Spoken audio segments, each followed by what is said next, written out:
இப்ப அமெரிக்காவில் உள்ள திமிரன் தான் தாங்க போடாட்டம் நல்லா இருக்கின்ற ஒரே காரணத்துக்காக தான் மற்ற நாடுகள் சொல்லிக் கொண்டிருக்காங்க. தாங்க எல்லா நாடுகளும் தங்களை காலத்தில் வச்சுக்கோங்க ஆசைப்படுறாங்க எங்களுடைய. ஆனா கனடாவை பொறுத்தவரை எங்கிட்ட இருக்கிற ஒரு பெரிய ஒரு பலம் ஆயிலும் இருக்கு, கோல்டும் இருக்குது, மற்றது கெமிக்கல் ப்ராடக்ட்ஸ். இந்த 3 தான் எங்களோட பெரிய பலம். அப்ப அந்த பழத்தை அவருக்கு எது ஸ்ட்ரென்த்தா இருக்காது, எங்களோட ஸ்ட்ரென்த்தை குறைக்கணும்னு சொன்னா நாங்க இதற்கு ஃபுல்லா ஆயில கொடுக்கறது நிப்பாட்டோம். அமெரிக்கர்கள் தான் கடுமையாக பாதிக்கப்பட போகின்றார்கள். அதனை நேற்று டொனால்ட் ட்ரம்ப் அவர்களே ஏற்றுக்கொண்டிருக்கின்றார். அமெரிக்கர்களும் பாதிக்கப்பட போகின்றார்கள். எனவே இது ஒரு பேசுவதற்கான களத்தை திறக்கக்கூடிய ஒரு நிலையை ஏற்படுத்தும். இங்கே கனடாவில் ஏற்கனவே பொருளாதார நிலை என்பது மிகவும் ஒரு தளம்பல் நிலையில் இருக்கின்ற சூழலில் இது சீர் செய்யப்படக்கூடிய வாய்ப்புகள் வட்டி வீத குறைப்பின் மூலமாக ஏற்படும் என்று எதிர்பார்த்த மக்களுக்கு ஒரு பேரிடியாக இந்த வரி விதிப்பு அமைந்திருப்பது தவிர்க்க முடியாத ஒன்றாக இருக்கிறது. இதனை எவ்வாறு கனேடிய மக்கள் எதிர்கொள்ள போகின்றார்கள் என்ற விடயமும் இருக்கிறது. ஏனைய நாடுகளுடான உறவை வளர்த்துக் கொள்ள வேண்டும், மாற்று ஏற்பாடுகளும் செய்யப்பட வேண்டும் என்பதற்கு இது ஒரு எடுத்துக்காட்டாகவும் அமைந்திருக்கின்றது. இதுவரை காலமும் முற்றுமுழுதாக அமெரிக்காவை நம்பி இருந்த ஒரு நிலையில் தான் இவ்வாறான ஒரு பாதிப்பு வருகின்ற பொழுது அதனுடைய தாக்கம் மிக பெரியதாகவும் இருக்கின்றது. ஒரு 2-3 வருஷத்துக்கு கஷ்டம், கட்டாயம் அன்னம் எல்லாம் ஹையா போகும், வேலை வாய்ப்பு போகும், வீட்டு மார்க் எல்லாம் குறையும். ஆனா இந்த 3-4 வருஷத்தை நீங்க சமபானீங்கன்னு சொன்னா லாங் டே பாத்தீங்கன்னா, நீண்ட கால பாத்தீங்கன்னா அமெரிக்கால இருந்து விடுபட்டோம். அவசரமா கேஷ் தேவைன்னு வரும்போது அடுத்தவங்கள்ட்ட நாங்க கேட்கறதையும் விட எங்களுடைய நகையை அடகு வைக்கிறது வசதியானது. வட்டி அதிகமா இருக்குமோ இல்ல நகை பாதுகாப்பா இருக்குமோன்னு நீங்க நினைக்கலாம். அதுக்காகத்தான் நான் கேஷ் பாயிண்ட்ல அடகு வைக்க வந்திருக்கிறேன். மிக குறைந்த வட்டி, லாக்கர்ல வைக்கிற மாதிரி நகைய பாதுகாப்பா வச்சிருக்காங்க. இதை விட என்னங்க வேணும்? Cash Point, money transfer, currency exchange, check cashing, cash for gold, gold loans அனைத்துக்கும் Cash Point. வணக்கம் நேயர்களே, உங்கள் அனைவரையும் மீண்டும் செய்தியின் பின்னணி நிகழ்ச்சியில் சந்திப்பதில் மிக்க மகிழ்ச்சி.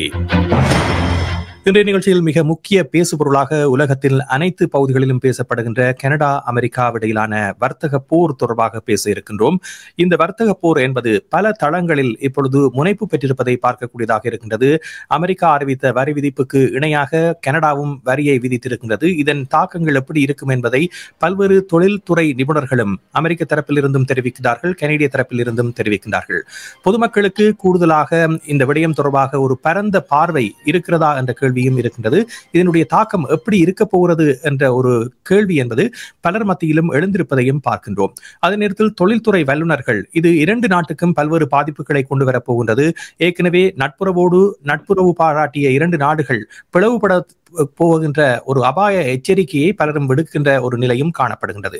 இந்த வர்த்தக போர் என்பது அடுத்தடுத்த தளங்களுக்கு சென்றால் அதனால் ஏற்படக்கூடிய பாதிப்புகள் எப்படி இருக்கும் என்ற கேள்வி பலர் மத்தியில் எழுப்பப்பட்டிருப்பதும் தவிர்க்க முடியாத ஒன்றாக மாறி இருக்கின்றது.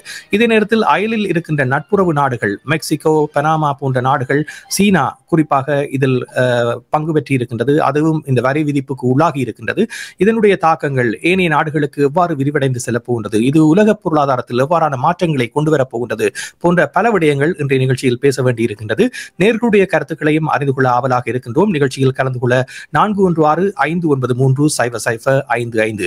கனடாவில் ஏற்கனவே பொருளாதார நிலை என்பது மிகவும் ஒரு தளம்பல் நிலையில் இருக்கின்ற சூழலில் இது சீர் செய்யப்படக்கூடிய வாய்ப்புகள் வட்டி வீத குறைப்பின் மூலமாக ஏற்படும் என்று எதிர்பார்த்த மக்களுக்கு ஒரு பேரிடியாக இந்த வரி விதிப்பு அமைந்திருப்பது தவிர்க்க முடியாத ஒன்றாக இருக்கிறது. இதனை எவ்வாறு கனேடிய மக்கள் எதிர்கொள்ள போகின்றார்கள் என்ற விடயமும் இருக்கிறது. ஏற்கனவே ஒரு எதிர்மறையான கருத்துக்கள் தெரிவிக்கப்படுகின்ற நிலையில் கனேடியர்கள் சுதாகரித்துக் கொண்டு மீண்டும் எழுவதற்கான ஒரு தடையாக இந்த கருத்துக்கள் அமைந்திருக்கின்றது என்ற ஒரு எண்ணப்பாடும் ஒருபுறம் இருக்கிறது. ஆனால் யதார்த்தத்தை பேசாமல் தவிர்ப்பது என்பது நிச்சயமாக இப்போது இருக்கின்ற பிரச்சனையை மேலும் பூதாகரமாக்கிவிடும். அதற்கான ஏற்பாடுகளை மக்கள் செய்யாமல் தவிர்த்து விடுவார்கள் போன்ற விடயங்களும் இருக்கின்றன. ஆகவே இது குறித்து தான் இன்றைய நிகழ்ச்சியில் பேச இருக்கின்றோம். இப்பொழுது ஆய்வாளர் சுரேஷ் தர்மா இணைந்திருக்கின்றார்.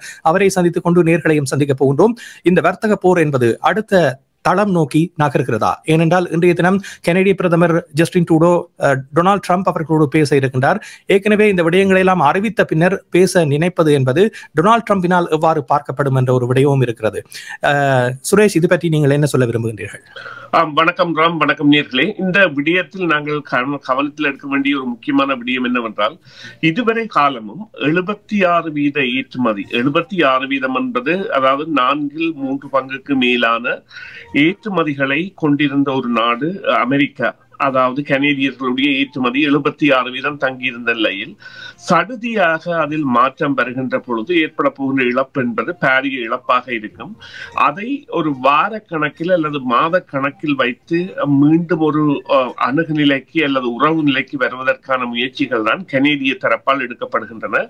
அதற்காக வீழ்ந்து நெடுஞ்சான்கிளையாக வீழ்ந்து பணிந்து போவதல்ல, எங்களுடைய கருத்துக்களையும் எங்களுடைய கோரிக்கைகளையும் ஏற்று அது செய்யப்பட வேண்டும் என்று என்றால் இந்த நாங்கள் நாஃப்டா என்கின்ற நோர்த் அமெரிக்கன் ட்ரீட்டி, அதாவது வர்த்தக உடன்படிக்கை ஒன்றின் கீழ் இணைந்து செயற்பட்ட நாடுகள் இவ்வாறு திடீரென ஒரு ஜனாதிபதியின் வருகையால் அவரது செயலால் இவ்வாறெல்லாம் செல்வது மிகவும் ஒரு அபத்தமான நிலை. இங்கே குறிப்பிடப்பட வேண்டிய விடயம் என்னவென்று சொன்னால், அமெரிக்கர்கள் தான் கடுமையாக பாதிக்கப்பட போகின்றார்கள்.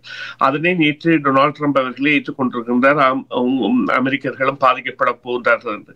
எனவே இது ஒரு பேசுவதற்கான களத்தை திறக்கக்கூடிய ஒரு நிலையை ஏற்படுத்தும். இங்கே தேவையான விடயம் என்னவென்றால், உடனடி தீர்வாக ஒரு பேச்சு இடம்பெற்று இது தற்காலிகமாக தடை செய்யப்பட்டு நாங்கள் மீள் உறவுகளை வலுப்படுத்தி அல்லது வேறு துறை சார்ந்த இடங்களை, இப்பொழுது பார்த்தீர்களானால் எரிபொருட்கள் கூட பிரிட்டிஷ் கொலம்பியா வரை செல்கின்ற எண்ணெய் குழாய்களில் இருந்து கப்பல்கள் மூலம் அனுப்பி வேறு நாடுகளுக்கு, குறிப்பாக நேரடி பிரிட்டிஷ் கொலம்பியாவிலிருந்து தொடர்புடைய நாடுகளாக ஜப்பான், நோர்த் கொரியா மற்றும் வியட்நாம் போன்ற நாடுகள் பலவும் கடலில் தாண்டி அங்கால் இருக்கின்ற நாடுகளாக இருக்கின்றபடியால் அவை தொடர்பான விவகாரங்கள் அல்லது சில வேளைகளில் ரஷ்யாவுடனான உறவில் கூட சில மீள் புதுப்பிப்புகளை மேற்கொள்ளுதல் போன்ற பல விடயங்களையும் செய்ய வேண்டிய தேவைகள் இருக்கின்றது. இதற்கான ஒரு காலத்தை பெறுவதுதான் இப்பொழுது முக்கியமான தேவையாக இருக்கின்றது. ஏனென்றால் ஒரு நம்பிக்கையின் மீது ஒரு அகோர கீறல் ஒன்று கீறப்பட்டு விட்டது. அதாவது எவ்வாறு இதை கூறலாம் என்றால், அண்ணன் தம்பியாக உறவு கொண்டு அவர்கள் செல்கின்ற இடமெல்லாம் சென்று வந்த கனடாவிற்கு தற்பொழுது இல்லை இல்லை இது நிலைமை வேறு என்பது. இங்கே குறிப்பிடப்பட வேண்டிய விடயம் என்னவென்றால், முதலாவதாக வர்த்தக தொடர்புகளை அல்லது அதிக தொடர்புகளை வைத்திருக்கின்ற சீனாவிற்கு 10%, இரண்டாவது மூன்றாவது இடங்களாக இருக்கின்ற கனடாவுக்கும் மெக்சிகோவுக்கும் 25%, அதற்கு இந்த ஃபென்டனல் என்கின்ற ஒரு போதைப் பொருள் கனடாவில் இருந்துதான் அதிகம் செல்கின்றது என்ற குற்றச்சாட்டிற்கு நேரடி மறுப்பாகவே சொல்லப்படுகின்றது. கனடாவில் இருந்து 1% கூட செல்லவில்லை, 1%லும் குறைவானதுதான் செல்கின்றது. மிகுதி அதைவிட மூலப்பொருள் தயாரிக்கின்ற நாடாக சீனா இருக்கின்றது. எனவே அவை இது ஒரு நொண்டிச்சாட்டாக கூறி அவர் தன்னுடைய கடன், அதாவது 36 ட்ரில்லியன் கடனில் உள்ள அமெரிக்கா, அதாவது அந்த கடனில் இருந்து மீள்வது என்பது சாத்தியமில்லை.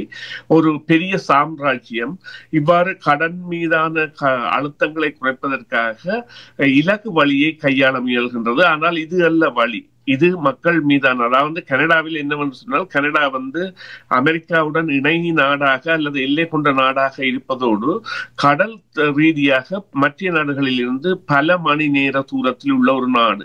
எனவே உடனடி தங்கு நிலை என்பது எங்களுக்கு அந்த ஒரு பேச்சுவார்த்தை மூலமான தீர்வுகள் மூலம் தான் எட்டப்பட வேண்டும். அதுதான் ஒரு. ஆனால் இந்த பேச்சுவார்த்தையின் மூலமாக பேச நினைக்கின்ற பொழுது அவர் கூறுகின்ற விடயம் 51வது மாநிலமாக கனடா இணைய வேண்டும் என்ற ஒரு விடயத்தை மீண்டும் மீண்டும் அழுத்தம் திருத்தமாக டொனால்ட் ட்ரம்ப் தெரிவிப்பது என்பது எந்த வகையில் ஏற்றுக்கொள்ளக்கூடிய ஒன்றாக இருக்கும்? ஏனென்றால் பேச்சுவார்த்தை என்று வருகின்ற பொழுது அவர் வரி விதிக்க மாட்டோம், அமெரிக்கர்கள் போன்று கனடியர்களும் வாழ வேண்டும் என்றால் வரி குறைப்பு மேற்கொள்ளப்பட வேண்டும் என்றால் இது கனடாவினுடைய மாநிலமாக, அமெரிக்காவினுடைய மாநிலமாக கனடா இணைய வேண்டும் என்ற விடயத்தை குறிப்பிடுகிறார்.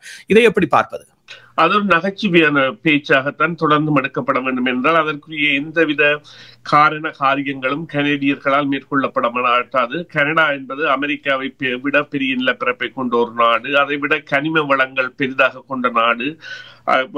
அவ்வாறான ஒரு நாடை இவ்வாறு சிறுமைப்படுத்தி இணைய கூறுவது என்பது மிகவும் ஒரு மூர்க்கத்தனமான அல்லது கேளிக்கைத்தனமான அல்லது அதாவது ஒரு சிலேடையாக நக்கலாக கூறுவது என்று சொல்லுவார்கள் இலகுத்தாக. இது இந்த வர்த்தக போர் என்பது அடுத்த தளம் நோக்கி செல்லக்கூடிய வாய்ப்புகளை இது ஏற்படுத்தவில்லையா? என்றால் அது போர் நடவடிக்கையாக அல்லது ஒரு அரசியல் போராக இந்த வர்த்தகத்தை தாண்டி அடுத்த தளத்திற்கு போகக்கூடிய வாய்ப்புகளை ஏற்படுத்தவில்லையா? அது இல்லை, இப்பொழுது இங்கே உள்ள பிரச்சனை என்னவென்று சொன்னால், ஒரு உடனடியாக சனிக்கிழமை அறிவிக்கப்பட்ட விடயம் செவ்வாய்க்கிழமை நாளை நடைமுறைக்கு வருகின்றது என்றால் காலக்கெடு கொடுக்கப்படவில்லை. ஒரு காலக்கெடு இல்லாமல் இவ்வாறு செய்வது என்பது உண்மையிலேயே ஒரு காழ்ப்புமான அந்த நிலை கொண்ட ஒரு நாட்டால் தான் செய்ய முடியும். அமெரிக்கா என்பது தனது முதன்மை இடத்தை தற்பொழுது இழந்து வருகின்றது. அதனை நாங்கள் தெளிவாக கவனிக்க வேண்டும். இப்பொழுது USAID என்கின்ற $50 பில்லியன் வரவு செலவு திட்டத்தை கொண்ட அமெரிக்காவின் அந்த பாரிய தொண்டு நிறுவனம் என்பது நேற்றிரவு மூடப்பட்டு விட்டது. அதாவது ஈலன் மாஸ்க் அவர்களுக்கு அவர்கள் அனுமதிக்கவில்லை வருகைக்கு என்பதற்காக. இப்பொழுது அவர்கள் சீனாவுக்கு ஒரு சந்தர்ப்பத்தை கொடுக்கின்றார்கள். சீனா அந்த இடங்களில் போய் உதவி செய்ய போகின்றது. அதன் பிறகு அப்பொழுது என்னென்றால் இவர்கள் தங்களுடைய தலைமைகளை தரந்தரமாக இழந்து வருகின்றார்கள். இப்பொழுது பாருங்கள், அந்த நம்பிக்கையின் மீது விழுந்த அடி இது.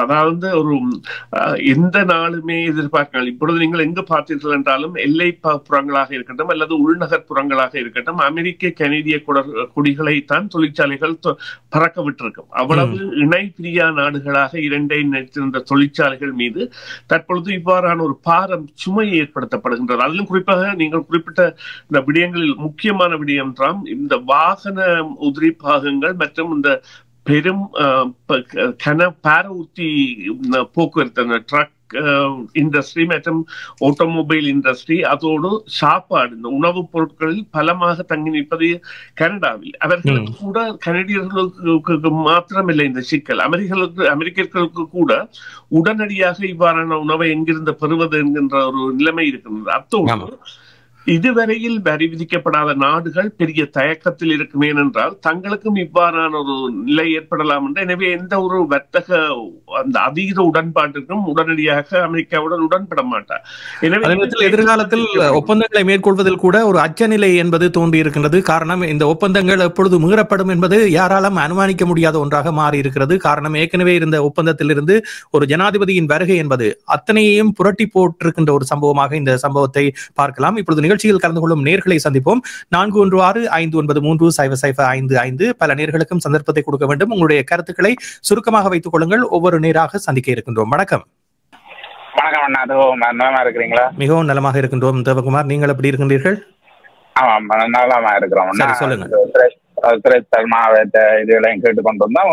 உண்மையில இந்த வர்த்தக போறன்றது உண்மையில அந்த பெரும்பரவலுக்கு பிறகு இப்பதான் நாங்கள் கூடுதலான அந்த வர்த்தக முகவர்களோட தொடர்பு வச்சிருக்கிறபடியா இப்ப அந்த ஒரு மாதத்துக்கு அந்த நத்தார் விடுமுறைகளுக்கு பிறகு உண்மையில சில வியாபாரங்கள் இப்பதான் தொடங்கி கொண்டு படுற நேரம் கூட அது கொஞ்சம் சம்மிதமா தான் போய் கொண்டு இருந்தது. இந்த நிலையில இப்படி ஒரு லெவல உண்மையில ஒரு பேரிடியான ஒரு கனடிய மக்களுக்கு மட்டுமில்லை என்றால் எங்களுக்கு விலை கூடுறத போல அவைகளுக்கு அங்கால கூட போகுது. கூடுதலான உணவுப் பொருட்கள் அங்கே இருந்து வருது, இங்கே இருந்து போறது. கூடுதலான இந்த வர்த்தக போறன்றது உண்மையில ஒரு மூர்க்கத்தனமான ஒரு வேலை தான். அது ரெண்டு பகுதியுமே பாதிக்கப்பட போறோம். அடுத்தது இந்த வர்த்தக போர்ன்றது வர்த்தக போர் மட்டும் இல்லை. அவர் ஒரு நாள் கூறிக்கொண்டே இருக்கிறார், 51வது மாநிலமா நீங்கள் வந்து சேருங்கன்னு சொன்னா கனடா உண்மையில ஒரு ஒரு பெரிய பாரிய நிலப்பரப்பை கொண்ட நாடு. அதை என்னண்டு அப்படி அவருக்கு கூறுவாருன்னு தெரியாது. சரி, நன்றி தேவகுமார். நிகழ்ச்சியில் கலந்துரைக்க அடுத்த நேரே சந்திப்போம். வணக்கம். வணக்கம், ராதா பிரான்சிஸ் பேசுறேன். சொல்லுங்கள் ராதா. அமெரிக்கா அப்படி பிரச்சனைப்படாம அவ வரி அடித்தால் கனடாவும் அதே மாதிரி அமெரிக்கா பொருட்களுக்கு வரி அடிச்சு உணவுகளுக்கு மட்டும் பச்சை உணவுகளுக்கு மட்டும் வரி அடிக்க கூடாது. இங்கே அது விலை ஏறிடும். எங்களுக்கு இங்க டொபிக்கல் ஒன்றும் இல்லைத்தானே, டொபிக்கல் மாவட்டம் ஒன்றும் இல்லை. அப்ப மற்றதுகளுக்கு அடிச்சா நல்ல மற்றது பிரச்சனைப்படக்கூடாது. அந்த இது அவர் இங்க நான் பார்த்தேன்னா அங்க வியாபாரிகள் இங்க வந்து சில பொருட்களை வேண்டிக் கொண்டு போறார்கள் கனடாக்குள்ள. அந்த சைனால இருந்து வார பொருட்களை, இந்தியாவில இருந்து வார பொருட்களை வேண்டிக் கொண்டு போயிடணும். ஆனா என்ன பிரச்சனை என்றால் கனடாவில வந்து மெக்சிகோக்கு முந்தி தொழிற்சாலைகள் மூவ் பண்ணி அப்புறம் அங்கிருந்து டேக்ஸ் இல்லாம இங்க கொண்டற இங்க அப்ப வேலை இல்லாம போயிட்டு திரும்ப 90ஆம் ஆண்டு நான் வந்து 6 மாதம் வேலையில இப்போ ஒரு தொழிற்சாலையில வேலை கிடைச்சது. அதை செய்து கொண்டிருந்த நான் அவர் இன்னும் ஒரு தொழிற்சாலையும் திறந்தவர் அந்த ஓனர். ஆனா அந்த வால்மார்ட் 25 விதமான அமெரிக்கா பொருட்களையும் சைனா பொருட்களையும் இங்க அப்படி குறைஞ்ச வரியில கொண்டு வந்து விற்க தொழிற்சாலையும் எல்லாம் பூட்டி முதலாளியும் இறந்து அப்படி நிறைய இங்க நடந்துட்டு. ஆனா இது இந்த அந்த தேர்ட் வேர்ல்ட் கண்ட்ரிகளுக்கு டாக்ஸ் அடிக்கிறது நல்லமெனண்டா இங்க $10,000 தொழிற்சாலை கனடா அமெரிக்கால தேர்ட் வேர்ல்ட் கண்ட்ரியில $1,000 சம்பளம் இங்க குறைஞ்சது லேபருக்கு 2,000 அங்க $200 இல்லை. அப்ப அந்த இதுகளுக்கு டாக்ஸ் அடிச்சு இந்த நாட்டுல உள்ள ஆட்களுக்கு சம்பளத்தை கூட்டி அந்த ரெண்டுகளை குறைச்சு வாடகைகளை குறைச்சு அப்படி இந்த கனடா ஆட்களையும் நல்லா வச்சிருக்கலாம்னு நான் நினைக்கிறேன். மற்றது வெளியில ஒருவருக்கும் தெரியாது. 2012 நான் இந்தியாவுக்கு ஒரு அலுவலகம் திறக்கிறதுக்கு பிளேனில பாக்ஸ் போட்டு கொண்டு போக எனக்கு 3 கஸ்டம்ஸ் வெப்சைட்ல பார்த்து 35% டாக்ஸ் அடிச்சவே சொன்னவே கிப்டோ யூஸோ இந்த யூஸ் சாமான் பாவிச்ச சாமான கிப்டண்டான என்னண்டான 35% எனக்கு அடிச்சவை. நான் ஒரு $1,000 கேமராவை கொண்டு போக எனக்கு $1,500 அது முடிஞ்சது. சரி, நன்றி. நிகழ்ச்சியில் கலந்துள்ளமைக்கு இந்த வர்த்தக போர் என்பது எந்த திசை நோக்கி செல்ல போகிறது என்பதுதான் இன்றைய கேள்வியாக இருக்கின்றது. அதோடு சமகால நிலவரம் தொடர்பாகவும் பேசிக் கொண்டிருக்கின்றோம். நிகழ்ச்சியில் கலந்து கொள்ள 4165930055 அடுத்த நேர் இணைந்திருக்கின்றார். வணக்கம். வணக்கம், ராஜசேகரன். ராஜ், சொல்லுங்கள். என்னை பொறுத்த வரைக்கும் கனடா அமெரிக்காவோட சேருமா இருந்தால் கனடியர்களை ஒரு ஸ்லீப்பிங் கண்ட்ரின்னு சொல்றதுக்கு சரியா போயிடும். அதே நேரம் டொனால்ட் ட்ரம்ப் அமெரிக்கர்களை இன்னும் உலக நாடுகளுக்கு மத்தியில அவங்களோட நன்மதிப்பை கெடுக்கிறார். அதுவும் போக சில வழியில ஒரு மனித சங்கிலி போராட்டமோ இல்லாட்டி ஏதோ ஒன்று அமெரிக்காவில் கிட்டத்தட்ட வரப்போகுது. அவரோட பதவிய ஆட்சி செய்ய முதல் இழக்க போறது என்றது மட்டும் விளங்குது. அமெரிக்கர்கள் விரக்தி கொண்டிருக்கிறார்களா இந்த அறிவிப்பால்? அல்லது ஏனென்றால் அவர் வருமான வரியை முற்றாக நீக்கப் போவதாகவும் ஒரு அறிவிப்பை வெளியிட்டிருக்கிறார். ஆகவே அமெரிக்கர்களுக்கு அது ஒரு மகிழ்ச்சியான செய்திதானே? அமெரிக்கர்கள் இன்றைக்கு சாப்பாட்டுக்கு வழி இல்லாம இல்லை. இன்னும் தேவைன்னு சொன்னா உடனே தஞ்சம் அடைகிறதுக்கு நாங்கள் இருக்கிறோம். கனடா இருக்கு பக்கத்துல. இன்னும் பிரச்சனை இல்லை. அவங்க 2 பேரும் ஒன்றா சேர்ந்தாங்கன்னு சொன்னா நாளைக்கு வர்ற பிரச்சனைகள் எல்லாரும் சேர்ந்துதான் செய்ய வேண்டி வரும். கிட்டத்தட்ட ராணுவம் இங்க கனடாட மற்ற ப்ரொவின்ஸ் என்ன பேர் ஜாமபட்ல நடக்கண்டு அதை முதல்ல அமெரிக்கா கொடுத்த மாதிரி கனடாவை நான் நினைக்கல. மக்கள் ஸ்மார்ட்டா இருந்தா ஓட்டிங்ல எதிர்கட்சியையும் ஆளுங்கட்சியையும் வச்சிருந்து சமாளித்தாங்கன்னு நினைக்கிறேன். சரி, நன்றி ராஜ். நிகழ்ச்சியில் கலந்துமைக்கு அடுத்த நேரை சந்திக்க போன்றோம். வணக்கம். வணக்கம். யார் பேசுகிறீர்கள்? நீதன். சொல்லுங்கள். என்னண்டா டொனால்ட் ட்ரம்ப் நினைக்கிறார் எப்படி என்று சொல்லி சொன்னா, இந்த வர்த்தக போரை உருவாக்கி கனடிய மக்களை ஒரு மனச்சிக்கலுக்குள்ள கொண்டு வந்தா ஆட்டோமேட்டிக்கா ஒரு கொஞ்ச காலத்துல கனடிய மக்கள் என்னன்னு சொல்லி தாங்களே கொஞ்சம் ஒரு வெறுப்பு உணர்வு அடைந்து நாங்க கனடாவோட சேரலாம் என்று அவர் ஆயுதத்தை பாவிக்காமைக்கு இந்த வர்த்தக போரை உருவாக்கி இப்படி ஒரு நிலைமையை உருவாக்கலாம் என்று அவர் நினைக்கிறார். ஆனால் அதே சந்தர்ப்பத்துல இப்ப கனடியர்களும் வரி விதிச்சால் அமெரிக்காவுல உள்ள மக்களும் எவ்வளவு சிக்கலுக்கு உள்ளாவார்கள் என்றதை அவர் கொஞ்சம் சிந்திக்கிறார். ஆனால் ஒப்பீட்டளவில் பார்க்கின்ற பொழுது அமெரிக்கா தன்னை சுதாகரிக்கக்கூடிய ஒரு வல்லமையோடு இருக்கின்றது. கனடா அவ்வாறான வல்லமையில் இருக்கிறதா என்பதுதான் கேள்வியாக இருக்கின்றது. இன்று பேங்க் ஆஃப் மொன்ட்ரியல் விடுத்திருக்கின்ற அறிவிக்கையில் இந்த வரி விதிப்பானது 1 வருடத்துக்கு தொடர்ந்தால் கனடாவால் அதனை தாங்கிக் கொள்ளக்கூடிய நிலை இல்லை என்ற ஒரு அபாய எச்சரிக்கையை அந்த வங்கியினுடைய அறிக்கை தெரிவிக்கிறது. அப்படி பாக்கல இப்ப நாங்க எங்களை ஸ்டேபிள் ஆக்கணும். இப்ப இந்த கனடா என்ன செய்யணும், இந்த ஒரு குறிப்பிட்ட காலத்துக்குள்ள எங்களை ஒரு ஸ்டேடியாக்கி நாங்கள் ஒரு இதுக்குள்ள வந்துட்டோம்னு சொல்லி சொன்னா அவரை மிரட்டலுக்கு நாங்கள் பணிஞ்சு போகலாம். ஜசிஞ்சோட பேச போறாருன்னா மிரட்டலுக்கு பணிஞ்சு பேச போகல. நன்றி. நிகழ்ச்சியில் கலந்துள்ளமைக்கு முன்னர் சுரேஷ் கூறியது போன்று ஏனைய நாடுகளுடான உறவை வளர்த்துக் கொள்ள வேண்டும், மாற்று ஏற்பாடுகளும் செய்யப்பட வேண்டும் என்பதற்கு இது ஒரு எடுத்துக்காட்டாகவும் அமைந்திருக்கின்றது. இதுவரை காலமும் முற்றுமுழுதாக அமெரிக்காவை நம்பியிருந்த ஒரு நிலையில் தான் இவ்வாறான ஒரு பாதிப்பு வருகின்ற பொழுது அதனுடைய தாக்கம் மிக பெரியதாகவும் இருக்கின்றது. அடுத்த நேரை சந்திப்போம். வணக்கம். வணக்கம். யார் பேசுகிறீர்கள்? நெல்சன், சொல்லுங்கள். இந்த ஆய்வாளர் சொன்ன மாதிரி 76% நாங்கள் யுஎஸ்ஓட பிசினஸ் செய்கிறோம்னு சொல்லி உங்களுடைய வானொலியின் சத்தத்தை குறைத்து கொண்டு பேச வேண்டும். ஆய்வாளர் சொன்ன மாதிரி 76 வீதம் நாங்கள் அங்க பிசினஸ் செய்யறோம் வந்து அதை மாத்தி யோசிக்கணும். நாங்க 76 வீதம் மற்ற நாடுகளோட பிசினஸ் செய்யணும். அடுத்தது எங்களுடைய தேவையில்லாத செலவினங்களை குறைக்கணும். ஃபார் எக்ஸாம்பிளுக்கு டொரண்டோல எலெக்ஷன் வர போகுது. $189 மில்லியன் செலவழிக்க போறோம். இது தேவையா? நன்றி. நிகழ்ச்சியில் கலந்துமைக்கு உங்களுடைய கேள்விகளையும் கேட்டிருக்கின்றீர்கள். விளம்பரங்களை தொடர்ந்து நேர்களை சந்திக்க போன்றோம். நிகழ்ச்சியில் கலந்து கொள்ள 416-593-0055 சமகால நிலவரத்தில் வருகின்ற செய்திகள் ஒரு வர்த்தக போர் என்பது அடுத்த தளங்களுக்கு மாறக்கூடிய வாய்ப்புகளை ஏற்படுத்தி இருக்கின்றதா என்பது பற்றி பேசிக் கொண்டிருக்கின்றோம். அடுத்த நேரை சந்திக்கின்றோம். வணக்கம். வணக்கம். உங்களுடைய பேர்? நான் சிவா அழைக்கிறேன். சொல்லுங்கள் சிவா. எனக்கு சுரேஷ் தர்மாவிடம் உங்களிடம் என்னண்டா இப்ப எல்லாத்துக்கும் ஒரு ஆப்ஷன் பி என்று ஒன்று இருக்குதானே? ஆப்ஷன் பி இவை ஆல்ரெடி தே ஆர் ப்ரிப்பேர் சின்ன சின்ன விஷயங்களை ப்ரிப்பேர் பண்ணிருப்பினோம். ஆனா என்ன இதுக்குள்ள நடந்த கேப் என்னன்னா ஒரு தடவை நம்ப இல்லை ட்ரம்ப் கதைப்பர் செய்ய மாட்டாருன்னு தான் நினைச்சுக்கொண்டு கடைசி கலந்துரையாடலும் அதுதான் நினைச்சாரு கதைப்பர் செய்ய மாட்டாரு. ஆனா இதுக்கு எப்படி ஆப்ஷன் பி கட்டாயமா இருக்கும். அதுக்கேற்ற ஆயத்தங்கள் செய்வினோம். என்னன்னா எங்களுக்கு ஒரு நல்ல ஒரு சான்ஸ் இந்த பெண்டமிக் டைம்ல நாங்கள் இப்படியான ஒரு நிலை ஒரு சாதாரண ஒரு நிலை பெண்டமிக் டைம்ல வந்தது அதுல இருந்து எழுப்பி வந்து நாங்களே இல்லை. அதுதான் என்னுடைய கருத்து. நன்றி. நிகழ்ச்சியில் கலந்துரைமைக்கு உங்களுடைய கேள்விக்கான பதிலையும் பெற்றுக்கொள்ள இருக்கின்றோம். ஏனைய நேர்களை சந்தித்துக் கொண்டு அடுத்த நேரை சந்திப்போம். வணக்கம். வணக்கம். சொல்லுங்கள் குணா. என்ன இந்த டாக்ஸ் வந்து வரப்போன்ற அவர் எலெக்ஷன் அடுத்த நாளே அனௌன்ஸ் பண்ணோன்னு தெரியும் இந்த டாக்ஸ் கட்டாயம் அடிப்பான்னு சொல்லி. இப்ப அமெரிக்காவில் உள்ள திமிரன் தான் தாங்க போடாட்டம் நல்லா இருக்கின்ற ஒரே காரணத்துக்காக தான் மற்ற நாடுகளை சொல்லிக் கொண்டிருக்காங்க. தாங்க எல்லா நாடுகளையும் தாங்கள காலத்துல வச்சுக்கோங்க அது இங்கோடையும். ஆனா கனடா பொறுத்தவரை எங்கிட்ட இருக்கிற ஒரு பெரிய ஒரு தளம் வந்து ஒயிலும் இருக்கு, கோல்டும் இருக்குது, மற்றது கெமிக்கல் ப்ரொடக்ஷன். இந்த 3 தான் எங்களோட பெரிய பலம். அப்ப அந்த பழத்தை வந்து அவருக்கு எது ஸ்ட்ரென்த்தா இருக்காது எங்களோட ஸ்ட்ரென்த்தை குறைக்க சொன்னா நாங்க இவருக்கு ஃபுல்லா ஒயில கொடுக்குறது நிப்பாட்டோம். இந்த ஒயில நாங்க ரீல் அவுட் பண்ணணும். யூரோப்பியன் கண்ட்ரிகளுக்கு ஏசியன் கண்ட்ரிகளுக்கு நீங்க கொடுக்கலாம். ஏன்னா அங்க ஏசியன் கண்ட்ரிகள் எடுக்க ரெடியா இருக்கு. இது சைனாவோட எங்கிட்ட வாங்க ரெடியா தான் இருக்கு. அது ஏன்னா கொடுக்க விடாம வச்சுக்கிறாண்டா தங்களுக்கு வேணுமெண்டாங்க கொடுக்காங்க. அதை கொடுத்தாலும் இந்த காசு நீங்க கூட இப்ப மதிக்காலத்துக்குள்ள டிஸ்கவுண்ட் நீங்க கொடுக்க வேண்டிய அவசியம் இல்லை எங்க ஒயில. அதே என்ன பாடுறா எங்களுக்கு தரப்பு அடிச்சா தங்களுக்கு லாபம். அதே மாதிரி கேடா மறிச்சா அதே அவர் லாஜிக் எங்களுக்கும் வேலை செய்தாங்க கேடாக்கு.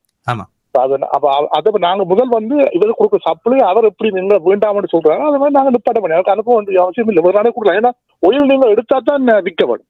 எல்லா நிலத்துக்குள்ள இருந்தாலும் இருக்க உங்களுக்கு அது டிபாசிட் இருக்கு. மற்ற பொருட்கள் மாதிரி உற்பத்தி செஞ்சோன்னு விற்க போனா இன்வென்டரியா அதுக்கு பே பண்ண அப்படியே இல்லை. அது தேவையை பொறுத்து நீங்க பணம் கொடுத்து நீங்க விருப்பம் எடுத்துக்கொள்ளலாம். விருப்பம் ஒரு அளவு மாற்றிக்கொள்ளலாம். இந்த இடைக்கால ஏற்பாடு என்பது ஏனென்றால் இது முன்னர் சுரேஷ் குறிப்பிட்டது போன்று ஒரு சடுதியாக அறிவிக்கப்பட்ட அறிவிப்பாக இருக்கிறது. ஒரு கால நீடிப்பு செய்யக்கூடிய வாய்ப்புகளும் இல்லாத நிலையில் உடனடியாக தீர்மானங்களை எடுக்க வேண்டிய ஒரு நிலையில் கனடிய அரசும் தள்ளப்பட்டிருக்கின்றது. ஆகவே இந்த இடைக்கால ஏற்பாடாக செய்யக்கூடிய நடவடிக்கைகள் என்றால் எதை நீங்கள் சொல்வீர்கள்? எவ்வாறு இந்த நிலையை சமாளிப்பது? இல்ல இப்ப இப்படி பாருங்க, இப்ப ரஷ்யாவை நீங்க எல்லா பொருளாதார தடை ரஷ்யா ஃபுல்லா நாடு பேங்க்ரப்சி போட்டா இல்லையே, ஏதோ ஒரு நாடு உதவி செய்தான. ரஷ்யா பாருங்க, ரஷ்யாவுக்கு இத்தனை 3000 சான்சன் செய்திருக்காங்களே. ஆனா அந்த ரஷ்யா தனியா ஒரு தனி மனிதன் முழு சண்டை நாட்டு மக்களையும் பார்த்து சண்டை பிடிச்சு கொண்டு ஆயிருக்குது. இப்ப நாங்க சண்டைக்கு ஒன்றும் போடுத்தோம் பொருளாதாரத்துல. இப்ப நாங்க விளப்புறோம் நாட்டு நாங்க சண்டைக்கு ஒரு நாட்டு இப்ப யூக்ரைன் மாதிரியோ அடிக்கி ஒரு ஹமாஸ் மாதிரி நாங்க சண்டை பிடிக்கோம்னா நாங்க உண்மையிலே கவலைப்படுறோம். நாடு அழிஞ்சிட்டு போது நாங்க ஏதாவது முயற்சி இருக்க முடியும். இது எங்களுக்கு பொருளாதாரம், இது வந்து டெம்பரரி. இப்ப நீங்க கோவிட் டைம்ல பாத்துருங்க, ஆனா எல்லா கடையும் மூடி இருந்தது. ஆனா நாட்டுல உற்பத்தி நடந்து தான் இருந்தது, வியாபாரம் நடந்து தான் இருந்தது. இவ்வளவு கஷ்டம் வந்தது. அந்த கவர்மெண்ட் மக்களையும் இதே சரியத்தாங்க இல்ல உலகம் ஃபுல்லாவே சட்டம் பண்ணியிருந்தது. அப்ப அந்த டைம்ல கனடா என்ன செஞ்சது? அதுக்கு வழியை செஞ்சதான அது துப்புரா வருமானம் இல்லாத நேரத்திலே அவ்வளவு சேவை பண்ணது. இது வந்து ஒரு 2-3 வருஷத்துக்கு கஷ்டம். கட்டாயம் அன்எம்ப்ளாய்மெண்ட் எல்லாம் ஹையா போகும், வேலை வாய்ப்பு போகும், வீட்டு மார்க் எல்லாம் குறையும். ஆனா இந்த 3-4 வருஷத்தை நீங்க சமபானீங்கன்னு சொன்னா லாங் டைம் பாத்தீங்கன்னா நீண்ட கால பாத்தீங்கன்னா நான் அமெரிக்கால இருந்து விடுபடுறோம். சரி, நன்றி குணா. நிகழ்ச்சியில் கலந்து கொண்டமைக்கு அடுத்த நேரை சந்திக்கின்றோம். வணக்கம், உங்களுடைய பேர் என்ன? வணக்கம், நான் அப்பன் கேட்கிறேன். சொல்லுங்களா அப்பன். என்னட்ட ஒரு கேள்வி ஒன்று இருக்கும் உங்கள்ட்ட என்ன சொன்னால், இது வந்து இந்த எனர்ஜி பொருட்கள் மட்டுமில்லை அமெரிக்காவுக்கு போகின்றது. சகல தயாரிப்புகளும் அமெரிக்கா தான் 75-85% போய் கொண்டிருக்கின்றது. இது எல்லாத்தையும் பாதிக்கும் தானே. அப்படி பாதிக்க நாங்கள் எரிபொருளையும் தங்கத்தையும் மட்டும் வெட்டி கழிச்சு கொண்டிருந்து பிரயோசனம் இல்லை. எங்களுக்கு உணவுகளும் அங்க அமெரிக்கா தாண்டி வர வேண்டியிருக்கு. சரி, அதை விமானத்துல எடுத்தாலும் என்னோட ஒரு சின்ன கேள்வியும், இந்த மேற்கு கரையில உள்ள அலாஸ்காக்கு போறதுக்கு வரி விதிக்காம விடலாமோ? சரி. ஏண்டா கனடாவை விக்டோரியாவை ஈஸியா cross பண்ணி தானே போயினேன். அதுக்கு நாங்களும் ஒரு கை படிக்கக்கூடிய மாதிரி இருக்குந்தாங்க. சரி, அந்த கேள்விக்கான பதிலையும் பெற்றுக்கொள்வோம். பல நேர்களுடைய கருத்துக்களை சுரேஷ் கேட்டிருப்பீர்கள். இன்னும் ஏராளமான நேர்கள் பேசுவதற்கு இருக்கிறார்கள். இருந்தாலும் முதலில் கலந்து கொண்ட நேர்களுடைய கேள்விகளுக்கு பதில் அளித்துக் கொண்டு தொடர்ந்து செல்வோம். அதே நேரத்தில் அமெரிக்க ஜனாதிபதி டொனால்ட் ட்ரம்ப் இன்றைய தினம் கனடிய பிரதமரை சந்தித்து பேச போகிறார். இந்த பேச்சுவார்த்தை என்பது தற்போதைய நிலையில் எவ்வாறான ஒரு சுமூக நிலையை ஏற்படுத்தும், அல்லது தொடர்ந்து அவர் தான் எடுத்த முடிவில் இருந்து இறங்காதவராகத்தான் இருப்பாரா? இல்ல, நிச்சயமாக இது ஒரு கதவை திறக்கும். இங்கே நாங்கள் குறிப்பிடுகின்ற விடயம் என்னவென்று சொன்னால், நாங்கள் கூட இந்த நேயர்களுடன் ஒத்துப்போகின்ற ஒரு பாணியில் தான் கருத்தை தான் கொண்டு இருக்கின்றோம். அதைத்தான் ஆரம்பத்தில் தெரிவித்திருந்தோம். எங்களுடைய பொருளாதாரம் என்பது விரிவுபடுத்தப்பட வேண்டும் மற்றும் உள்ளூர் உற்பத்தி என்பது அதிகரிக்கப்பட வேண்டும். அதிலும் குறிப்பாக இந்த விவசாய செய்கைக்கு 5% நிலையத்தை தான் கனடிய பயன்படுத்துகின்றது என்பது எவ்வளவு எங்களை சுய பொருளாதாரத்தில் முன்னேற்றலாம் என்பதற்கான உதாரணமாக நிலங்கள் தேங்கி கிடக்கின்றன பயிற்சிக்காக, ஆனால் விவசாயிகள் இல்லை. அதே போல அந்த கிரீன் ஹவுஸ் என்பது போன்றெல்லாம் வரப்போகின்றன. இங்கே நாங்கள் ஒன்றை கவனிக்க வேண்டும் என்றால், இந்த கனேடிய அரசியல் தலைவர்கள் அனைவரும் ஒன்றாக நின்றுதான் இப்பொழுது இந்த விடயத்தை சந்திக்கின்றார்கள். இப்பொழுது அல்பர்டா முதல்வர் கூட ஒட்டாவா, அதாவது பிரதமரின் அணியில் இணைகின்ற அல்லது அவருடன் ஒத்துப்போகின்ற தன்மையை கொண்டிருக்கின்றார். அதிலும் குறிப்பாக ஒன்டாரியோ மற்றும் நோவஸ்குஷியா மற்றும் பிரிட்டிஷ் கொலம்பியா மற்றும் மனிடோபா போன்றவற்றின் முதல்வர்களின் செயல்கள் என்பன அவர்கள் கூட தங்களை கனேடியர்களாக ஆதாரப்படுத்தி அதன் மூலம் தங்கள் மாகாணங்களில் செய்யக்கூடிய விடயங்களை எல்லாம் செய்து வருகின்றார்கள். இங்கே இவர்கள் 2-3 கேள்விகள் வந்தன. முதலாவது கேள்வி எனக்கு உடனடியாக ஞாபகத்துக்கு வரவில்லை, தெரிவிங்க.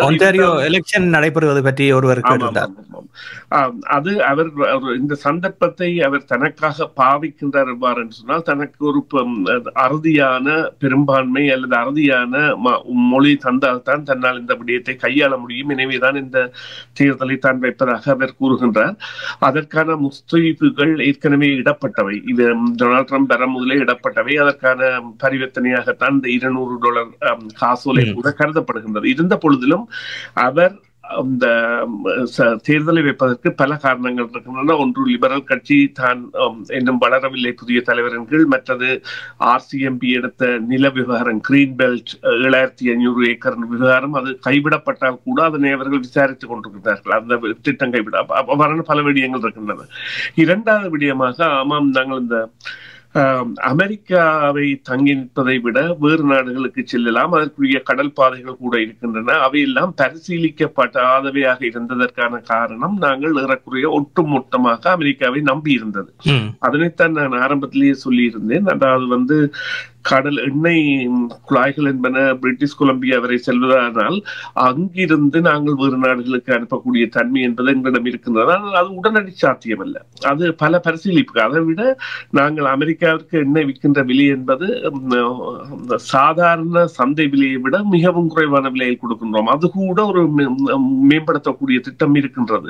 அது கூட மேலதிகமாக வரலாம். எனவே பல நாடுகள் இந்த விவகாரத்தில், போர்ச்சுகல் மற்றும் யூரோப் என்பவற்றுக்கான பயண காலம் 8-9 நாட்களாக இருக்கும். அதே போல மறுபக்கமாக ஜப்பான் போன்ற நாடுகள் இருக்கின்றன. எனவே ஹாலிஃபேக்ஸ் மற்றும் பிரிட்டிஷ் கொலம்பியா ஆகியவை பிரதான துறைமுகங்களாக வரக்கூடியதாக தன்மையும், அதே போல ஹட்சன் பே எவ்வாறு ஆரம்ப காலத்தில் இருந்ததோ அவ்வாறு வரக்கூடிய தன்மைகள் எல்லாம் நடைமுறைக்கு சாத்தியம். ஆனால் இங்குள்ள விடயம் என்னவென்று சொன்னால், இவ்வாறான ஒரு நடைமுறையை எடுப்பதற்கு முதல் சடுதியாக கனடாவை விடுவதா என்பதுதான். இப்பொழுது நீங்கள் பேங்க் ஆஃப் மொன்ட்ரியாலின் அறிக்கையை கூட்டினீர்கள். அது யதார்த்தமாக ஒரு சாதாரண பொதுமகனுக்கே விளங்க வேண்டிய விடயம் என்னவென்று சொன்னால், இவ்வாறான ஒரு 76% தொடர்பாளர்களுடைய ஒரு நாட்டுடன் இவ்வாறான விலை உயர்வுகள் ஏற்படும் பொழுது அவர்களுக்கான இங்கே உள்ள வேலை பாதிப்புகள், இப்பொழுது குறிப்பாக அமெரிக்கர்களில் கூட 51% வரியை எதிர்க்கின்றார்கள், 38% ஆதரிக்கின்றார்கள், 11% கருத்து சொல்லவில்லை. இப்பொழுது பார்த்தீர்களானால் வரியை எதிர்ப்பவர்கள் தான் அமெரிக்காவில் கூடவாக இருக்கின்றார்கள். அங்க இப்பொழுது அதாவது இந்த பிரபஞ்சம் என்பது புதினமானது. அது சில வேளைகளில் கால கொடுப்பனவாக டொனால்ட் ட்ரம்ப் ஆட்சிக்கு ஏதாவது செய்தால் ஒழிய மற்றும்படி அவருடைய அந்த அடாவடித்தனத்தை அறுதிக்கு கொண்டு வருவதற்கு பேச்சுத்தான் காரணமாக இருக்கும். இருக்கும். அதற்குரிய வழிகளை நாங்கள் ஆதரிக்க வேண்டும். பேச்சு அந்த அலாஸ்கா விவகாரம் பற்றி குறிப்பிட்டார். அதுக்கு வரி விதித்தால் என்னவாக இருக்கும் என்று. அலாஸ்கா நாங்கள் கொடுத்த ஒரு கொடை. அது அவர்கள் அதாவது அங்கு செல்கின்ற பொழுது அதற்குரிய வரிகளை கூட விதிக்கக்கூடிய சந்தர்ப்பங்கள் ஏற்படும். ஏனென்றால் பல விடயங்களும் தற்பொழுது பேச்சு மேசையில் இருக்கின்றன. ஒரு பேச்சுக்கு செல்கின்ற பொழுது இரண்டு தரப்பும் சமபலமாக இருக்க வேண்டும் என்பதற்காகத்தான் இவ்வாறான பல பிரயோகங்கள் இடம்பெறுகின்றன. இவையெல்லாம் பேச்சுக்கான வழியை வகுக்கும் என்பதையும் நாங்கள் அதை காலம் வாங்குவதாகத்தான் இருக்க வேண்டும். இனி அமெரிக்காவை நம்பி பிரயோசனம் இல்லை. அதை நாங்கள் அறுதியாக எடுத்துக்கொள்ள வேண்டும். ஆகவே இன்னும் காத்திரமான நடவடிக்கைகளை கனடா அறிவிக்க வேண்டும் என்று நீங்கள் நினைக்கின்றீர்களா? அதாவது எவ்வாறு என்று சொன்னால், இந்த பேச்சுக்களின் பொழுது இவர்கள் எவ்வாறு செயற்பட போகின்றார்கள் அல்லது எவ்வாறான இலகுத்தன்மைகளை காட்டப் போகின்றார்கள் என்பதை பொறுத்து. ஆனால் எங்களுக்கு தற்பொழுதுள்ள தேவை காலத்தை வாங்குவது. ஏனென்றால் 1 மாதம் 2 மாதம் அல்லது 3 மாதம் என்பது தாக்கு பிடிக்கக்கூடிய தொகையாக இருக்கும். ஆனால் இது சடுதியாக இந்த டொமினோ எஃபெக்ட் எனப்படுகின்ற சடுதி வீழ்ச்சிக்கு கொண்டு சென்றது என்றால் மீள முடியாத ஒரு நிலைமை வரும். அது ஒரு 3-4 வருடங்கள் என்றல்ல, சில வேளைகளில் 10 வருடம் கூட எடுக்கலாம். என்றால் ஆரம்பத்தில் ஏற்படுகின்ற நிலைமை எவ்வாறு இருக்குமோ அதுதான் அதனுடைய தாக்கத்தை பொறுத்துதான் இருக்கும். அடுத்த நேர்களை சந்திக்க போகின்றோம். நிகழ்ச்சியில் கலந்து கொள்ளும். உங்களுடைய பேர் என்ன? சொல்லுங்கள் சூரி. என்னன்னா முதல் இது நாங்கள் கனடா ஒரு டைனோசர், அமெரிக்கா ஒரு எலிபென்ட் மட்டும்தான். நாங்கள் அவைக்கு தோல்வியை கொடுத்திருக்கிறோம். வரலாறு அதை சொன்னது. அதை நாங்கள் இந்த முறையில் தொடர்ந்து தோல்வியை கொடுக்கணும். அதுக்கு நாங்கள் எடுக்க வேண்டிய துணிகரமான நடவடிக்கை இந்த நோட்டோவிலிருந்து நாங்கள் விட வேணும். பிரிக்ஸ்ல நாங்கள் சேர வேணும். அடுத்தது இவர்களுக்கு நாங்கள் இதை விட கூட இதுகள் பண்ணி நாங்கள் அடுத்தவர்களை நாங்கள் பாதுகாக்கிறதுக்காக நாங்கள் இப்போதைக்கு இந்த வீட்டு தோட்டங்களை நாங்கள் கூட உருவாக்க வேண்டும். மற்றபடி நாங்கள் எல்லா நாடுகளோட நாங்கள் கொஞ்சம் புரிதல் Putin is welcome, Jinping is welcome in Canada. நாங்கள் அந்த கோரிக்கைகளை கொண்டு வர வேணும். அதன் பிறகு ட்ரம்ப் தானா அடங்கி போவார். சரி, நன்றி. அடுத்த நேரை சந்திப்போம். வணக்கம். வணக்கம் சஞ்சய். சஞ்சய் சொல்லுங்கள்.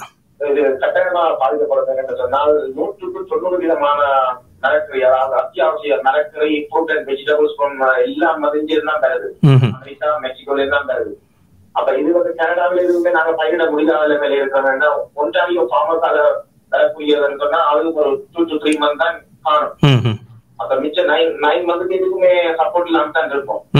அதே மாதிரி அல்பர்டால இருந்து கொடுக்கப்படுற ஓயில் நாங்க குரூட் ஓயிலா தான் கொடுக்கோம். ஒன்று சுத்திகரிச்சு ஓயிலா கொடுக்கல. அவங்க எல்லாம் ட்ரீட்மெண்ட் பண்ணி எங்களுக்கு ஓயில் தான் வருது. அதை விட கனடா இவ்வளவும் 9/11 அட்டாக்கு கூட சோல்ஜர்ஸ் அனுப்பி இருக்குது. ஆப்கானிஸ்தான் அமெரிக்கா செட் பண்ணிருக்காங்க. ஆனா எதுவுமே இல்லாமல் திடீரென அமெரிக்கா எடுத்த முடிவு ஷாக்காக இருக்குது. ஆனா இது பெரிய அளவுல பாதிக்கப்பட போறது மக்கள் தான். சரி, நன்றி. நிகழ்ச்சியில் கலந்துரைக்கு. ஆமாம், இருதரப்பு மக்களினுடைய பாதிப்பு அதிகம் என்று பலரும் குறிப்பிடுகிறார்கள். அடுத்த நேரை சந்திப்போம். வணக்கம், சொல்லுங்கள். என்னன்னு சொன்னா ஆல்டர்னேட்டிவ் அதான் முக்கியமான இதுக்கு அடுத்த மாற்றீடு என்னன்னு சொல்லி நாங்க எல்லாரும் யோசிக்கணும். மற்றது முதல் சொன்ன மாதிரி ஓகே என்ன வர நினைஞ்சாச்சு நீ குடிக்கிற கூடல் என்னன்னு சொல்லி எங்களுக்கு இதுதான் முக்கியம். முதல்ல பொருளாதாரம் முன்னேறணும். அதுக்கான என்னென்ன வழி இருக்கோ அது புட்டினா இருந்தாங்க, சைனாவா இருந்தேன்னு சொன்னா எல்லவனை விட்டுட்டு 50 தான் இவன் கொண்டு இருக்காருன்னு சொன்னா அதே சைனாவுக்கு விதிக்கிற வரி குறைவாக இருக்கிறது. அதே நேரம் சைனாவை சாட்டி மற்ற நாடுகளை அவர் தன்னோட சீக்கிரத்துக்கும் தன்னை கொண்டாடுறதுக்குமான காரிய முயற்சியோட தான் நாங்கள் செய்து கொண்டிருக்கிறோம். அதனை தகர்த்தெறிய வேண்டும் என்று சொல்லியிருக்கின்றீர்கள். சரி, அடுத்த நேரை சந்திப்போம். வணக்கம். 10% தான் டாக்ஸ் போட்டிருக்கேன். மற்றவர்களுக்கு 25% போட்டிருக்கேன். அவருக்கு தெரியும் தந்த மக்களை பாதிக்காத பார்த்தா அவர்கிட்ட டாக்ஸ் போட்டிருக்கு. நிச்சயமாக என்கிற ஆயில் ப்ராடக்ட் நாங்கள் 35% இல்லாட்டி 25% டாக்ஸா போட்டு அது அமெரிக்கா மக்களை பாதிக்கணும். மக்களை பாதிச்சு மக்களை டொனால்ட் ட்ரம்புக்கு எதிராக குரல் கொடுத்த மாதிரி எந்த டாக்ஸ் அமையும். இரண்டாம் எங்களுக்கு தெரியும் நாங்கள் எவ்வளவு பாதிக்கப்பட போறதுல மாற்றம் இல்லை. ஆனாலும் அவையோட டாக்ஸ் அவர் 10% பாருங்க, எல்லாத்துக்கும் 25, ஆனா இதுக்கு மட்டும் 10%. இந்த எடுத்த முடிவு ஒரு பாரதூரமான முடிவு. அது மக்களுக்கு பாதிப்பை ஏற்படுத்துவது உணர்த்த வேண்டும் என்று சொல்லியிருக்கின்றீர்கள். நன்றி. நிகழ்ச்சியில் கலந்துரைக்கு. அடுத்த நேரை சந்திப்போம். வணக்கம். காலை வணக்கம் ரமேஷ். ரமேஷ் சொல்லுங்கள். நிச்சயமாக இது இரு நாட்டு மக்களையும் பாதிக்கும். அமெரிக்கா சைடு பார்த்தீங்கன்னா நிச்சயமாக இந்த வர்த்தக போர் ஒரு நாளைக்கு விற்பனை போராக மாறப்போகுது. ஸோ இப்போ டொனால்ட் ட்ரம்ப் அவர்கள் ஆட்சி காலம் அவர் சுத்தமா வர்த்தக மேன். ஸோ அப்படி பார்க்கும்போது அவர் ஆட்சியினுடைய முடிவுல ஒரு ஸ்டேஜ்ல அமெரிக்கா சேல் வரத்துக்கு வாய்ப்பும் இருக்குது. அது அந்த பக்கம் இருக்கட்டும். இந்த பக்கம் கனடா சைடு பாத்தீங்கன்னா இது ஒரு நல்ல வாய்ப்பு. எல்லா நேரத்துலையும் ஆயிலுக்கும் டக்குன்னு குறைச்சிடக்கூடாது. கொஞ்சம் கொஞ்சமா தான் குறைச்சி அவங்க வாழைப்பழத்தில் ஊசி ஏற்ற மாதிரி ஏற்றணும். ஆனா சுரேஷ் சர்மா கிட்ட ஒரு கேள்வி, இப்ப கனடியன் பிரதமர் சொல்லியிருக்கார் கனடிய பொருட்களை வாங்குங்க அப்படின்ட்டு. நான் நினைக்கிறேன்னா கனடியன் பொருள், அதாவது இப்போ சீஸ் அமெரிக்கால அதே ஈக்குவல் சீஸ் கனடா அந்த மாதிரி பொருட்களுக்கு ஒரு 10% கனடிய பொருளுக்கு வரி சலுகை ஒரு 10 மாசத்துக்கு கொடுத்தாங்கன்னா மக்கள் மீண்டும் நிறைய ஊக்குவிக்கப்படுவார் கனடிய பொருள் வாங்குவதற்கு. இது சாத்தியமா? நன்றி. அடுத்த நேரை சந்திப்போம். வணக்கம். வணக்கம். சொல்லுங்க மாறன். இவர் என்னென்றால் ஒரு கல்ல 2 மாங்க அடிக்கிறாரு. மதில் கட்டுறது, மற்றது குடி அமர்ந்து ஆக்களை வெளியேற்றுவது கள்ளத்தனமாக, மற்றது சுற்றுச்சேனை பறிப்பது அந்த பிறக்கும் குழந்தைகளுக்கு. அதுதான் மெயின். இது ஒரு பேசு பொருள். இதுதான் இதை பேசு பொருளாக்க கூடாது என்பதற்காண்டி தான் இந்த கட்சியை கொண்டு வந்திருக்கிறாரு. இல்ல சரி, நன்றி. அடுத்த நேரை சந்திப்போம். வணக்கம். வணக்கம், நான் ராஜ் கேட்கிறேன். சொல்லுங்கள் ராஜ். ஒரே ஒரு குவெஸ்டன் மட்டும் குயிக்கா கேட்கிறேன். அந்த social media boycott American product and buy Canadian product என்று சொல்லி, இது உண்மையிலேயே எங்களுக்கு அது பாதிப்பு ஏற்படுத்துமா இல்லாட்டிக்கு அது அட்வான்டேஜா இருக்குமான்ற ஒரு கேள்வி கிரியேஷன் ஆட்டேன். சரி, நன்றி. அடுத்த நேரை சந்திக்க போன்றோம். வணக்கம். குறிப்பாக இந்த கனேடிய பொருட்களை வாங்க வேண்டும் என்ற ஒரு விளம்பரம் பல தரப்பினாலும் மேற்கொள்ளப்படுகின்றது. கனேடிய பிரதமரும் அன்றைய தினம் அறிவிப்பு செய்த பொழுதே இந்த விடயத்தை குறிப்பிட்டிருக்கின்றார். இது சாத்தியமான ஒன்றாக இருக்குமா? அதே நேரத்தில் ஏற்கனவே கலந்து கொண்ட நேயர் வரி விதிப்பது, வரியை குறைத்து இந்த பொருட்களை விற்பனை செய்வது என்பது சாத்தியமானதா என்று கேட்டிருக்கின்றார். இன்னொரு நேரம் கேள்வியை கேட்டிருக்கின்றார். அந்த கேள்விகளுக்கான பதிலை கூறிக்கொண்டு நாங்கள் நிகழ்ச்சியை நிறைவு கொண்டு வருவோம். இவை இரண்டும் சாத்தியமானவை. இப்பொழுது அதாவது கனேடிய தரப்பால் பரிசீலிக்கப்பட்டு கொண்டிருக்கிற ஒரு விவகாரம் எவ்வாறு மீளெழுவது என்பது. மீளெழுவதற்காக சில அதாவது ரீபேட்ஸ் அல்லது மேலதிக கொடுப்பனவுகள் போன்றவை கூட கொடுக்கப்படக்கூடிய சந்தர்ப்பங்களும் மற்ற தொழில்துறைகளில் ஈடுபடக்கூடியவர்களுக்கான தேவைகளும் இப்பொழுது ஒரு நேயர் குறிப்பிட்டிருந்தார். அதாவது இந்த விவசாயம் என்பது சரிவராது. அது உண்மையிலேயே நாம் 134 நாட்கள் தான் கனடாவுக்கான காலமாக கடந்த காலங்களில் இருந்தது. அது இப்பொழுது சற்றே விரிந்து செல்கின்றது என்றால் குளோபல் வார்மிங் காரணமாக. அதைவிட கனேடியர்களில் பலர் இப்பொழுது இல்லாவிட்டாலும் அவர்கள் கோடை காலத்தில் செய்கின்ற மரக்கறிகளைத்தான் வைத்து விண்டர் காலத்தில் கூட அவர்கள் அதுக்காக கூலர் ரூம் என்ற ஒரு அறையை வைத்திருப்பார்கள் தங்களுடைய வீடுகளில். இப்பொழுது புதிய வீடுகளில் அவ்வாறான அறைகள் கட்டுவதே இல்லை. அதில் வைத்துத்தான் அவர்கள் அதனை பிரயோசனப்படுத்துவார்கள். அவ்வாறான நடைமுறைகள் எல்லாம் சாத்தியப்பாடுடையவை. அதைவிட கிரீன் ஹவுஸ் என்கின்ற அதாவது பனிக்காலத்திலும் உணவுகளை தரக்கூடிய செய்முறைகள், அதைவிட பலந்துபட்ட தொடர்புகள் இப்பொழுது பல நாடுகள், ஏன் நாங்கள் சீனாவுடன் கூட பெரிய தொடர்பை மேற்கொள்ளக்கூடாது? போர்ச்சுகல், ஸ்பெயின், யூரோப், மற்றது அல்லது இந்தியாவில் கயானா, வெனிசுவேலா, மெக்சிகோ, கொலம்பியா, அந்த வழிகள் எல்லாம் திறக்கப்படும். மத்திய கேள்வி என்னவாக இருந்தது என்று சொன்னால், மத்திய கேள்வி என்னவாக இருந்ததா? ராஜ் கேட்டிருந்த கேள்வி, அதாவது இந்த டொனால்ட் ட்ரம்பினுடைய அமோக வெற்றி என்பது தொடர்ந்து மக்களுக்கே உணர்த்தப்படுகின்ற பொழுதுதான் மக்கள் அதனை உணர்ந்து அவர் மீது தங்களுடைய விமர்சனங்களை முன்வைப்பார்கள். அல்லாவிட்டால் அவருடைய ஆதரவு நிலை என்பது தொடர்ந்து அதிகரித்துக் கொண்டிருக்கின்றது போன்று இருக்கிறது. அதில் உள்ள விடயம் என்னவென்று சொன்னால், நிச்சயமாக இவ்வாறான செயற்பாடுகளை மேற்கொள்ள வேண்டிய தேவை இருந்தாலும் அவர்களுடைய அடாவடித்தன்மை, அவர்கள் அடாவடித்தனமான தன்மையையும் தங்களுக்குரிய ஒரு படியணியை ஏற்படுத்தி இருக்கின்றனர். எவ்வாறு சொன்னால், ஜனவரி 6ஆம் தேதி தாக்குதலில் ஈடுபட்டவர்களை எல்லாம் வெளியே விட்டிருக்கின்றனர். அப்பொழுது அவர்களுடைய குடும்பங்கள் எல்லாம் இவருக்குரிய அணியாகவும், ஒரு கருத்தியல் வருகின்ற பொழுது அதனை மறக்கின்ற அணியாகவும் மாறி இருக்கின்ற தன்மை இருக்கின்றது. எனவே இப்பொழுது எங்களிடம் இருக்கின்ற 2 சக்திகள், மின்சாரம் மற்றது எரிபொருள், இரண்டுமே அமெரிக்காவுக்கு கொடுக்கப்பட்டு கொண்டிருக்கிறது. குறிப்பாக ஒன்றாரியோ 23 மாகாணங்களுடனும் ஒவ்வொரு மாகாணங்களும் அமெரிக்காவின் பல மாகாணங்களுடன் தொடர்புகளை கொண்டுள்ளன. ஒன்றாரியோ ரெப்ரசன்டேட்டிவ் என்று கூட அங்கே ஒருவர் இருப்பார் மாகாணங்கள். அவ்வாறான செயற்பாடுகளில் இருக்கின்றோம். அதைவிட நியூயார்க் மற்றும் விஸ்கொன்சின் மாகாணங்களுக்கு, அமெரிக்க மாகாணங்களுக்கு அதீத மின்சாரத்தை கொடுப்பவர்களாகவும் இருக்கின்றோம். எனவே பல விடயங்கள் இருக்கின்றன பேச்சுக்கு வருகின்ற பொழுது கதைப்பதற்கு. ஆனால் நாங்கள் இங்கே எடுக்க வேண்டிய விடயம் இந்த ஒரு சிறிய காலத்தை எவ்வாறு கடப்பது, அதற்கு அரசுடன் எவ்வாறு ஒத்துழைத்து பயணிப்பது என்பதுதான் மிகவும் முக்கியமானதாக. சமூக வலைதளங்களில் வருகின்ற விளம்பரங்கள் பாய்காட் என்ற விடயத்தையும் ஒரு நேயர் கேட்டிருந்தார். அதற்கு உங்களுடைய பதில் என்ன? அது கனடாவுக்கு நன்மை பயக்கக்கூடியதா அல்லது அது எதிர்விளைவுகளை ஏற்படுத்தக்கூடியதா? இல்லை, அது நிச்சயமாக நன்மை பயக்கும். ஏனென்றால் இவ்வளவு காலமும் கனடாவில் இருந்து சென்று கொண்டிருக்கின்ற பொருட்கள் இங்கே வாங்கப்பட வேண்டிய தேவை இருக்கின்றது. எனவே கனேடியர்கள் கனேடிய பொருட்களை வாங்குவது என்பது சுய பொருளாதாரத்தின் ஒரு அடித்தளமாக இருக்கும். அத்தோடு அவை அங்கே இருக்கின்ற பாதிப்பு, இப்பொழுது 25% வரி விதிப்பு என்று மேற்கொள்ளப்படுகின்ற பொழுதுதான் $10 பிரமதியான ஒரு சீஸோ அல்லது ஒரு மீட் கனடாவில் இருந்து சென்றால் $12 50% செலுத்த வேண்டும். அதே இறைச்சியை அங்கே உள்ளவர் அமெரிக்காவில் செய்ததை $10 வாங்கலாம். அப்பொழுது அவர்கள் எதை வாங்க போகின்றார்கள்? அங்கே உள்ளதை தான் வாங்க போகிறார்கள். அப்பொழுது தேக்க நிலையை யார் அடைய போகின்றார்கள்? கனேடிய தயாரிப்பாளர்கள் அடைய போகின்றார்கள். எனவே கனேடியர்கள் கனேடிய உற்பத்தியை வாங்குவதன் மூலம்தான் இதனுடைய திறனாய்வு இருக்கின்றது. அத்தோடு அரசுகளை ஆதரியுங்கள், அவர்கள் செய்கின்ற நடவடிக்கைகளை ஆதரியுங்கள், அனுகூலமாக இருங்கள். அதுதான் நிகழ்ச்சியின் நிறைவு நேரம் நெருங்கி இருக்கின்றது. பல நேர்கள் இணைந்து கொண்டே இருக்கின்றார்கள். இருந்தாலும் நேரம் போதாமையினால் இத்தோடு நிறைவுக்கு கொண்டு வருகின்றோம்.